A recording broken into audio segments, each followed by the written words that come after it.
دیکھتی آنکھوں اور سنتے کانوں کو محمد لیاقت علی قادری کا سلام۔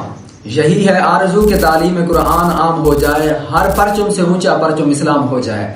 وہ میرے اقبال نے فرمایا تھا، اثر کرے نہ کرے سن تو لے میری فریاد، نہیں ہے داد کا طالب یہ بندہ آزاد۔ انشاءاللہ آج ہم آپ کے سامنے سورۃ الانشقاق کا لفظی ترجمہ، اس کا پس منظر بیان کریں گے، جس سے آپ کا ایمان تازہ ہو جائے گا۔ یہ سورت کیوں نازل ہوئی، اس کی وجہ کیا ہے؟ جب مکہ مکرمہ کے اندر رہنے والے لوگوں نے اللہ رب العالمین کی ذات کا انکار کر دیا، حساب و کتاب کا انکار کر دیا، قیامت کا انکار کر دیا اور مرنے کے بعد دوبارہ اٹھائے جانے کا انکار کر دیا، تو اللہ رب العالمین نے اپنے حبیب کو فرمایا، ان لوگوں کو میرا فرمان سناؤ، ان کو میری قدرت کا بتاؤ کہ میری قدرت کہاں کہاں تک ہے۔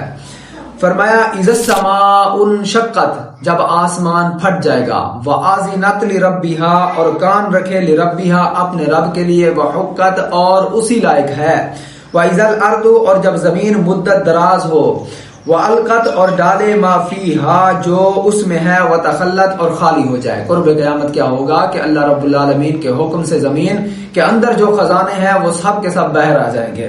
وَآذِنَتْ لِرَبِّهَا وَحُقَّتْ، اور کان رکھے اپنے رب کے لیے اور اسی لائق ہے۔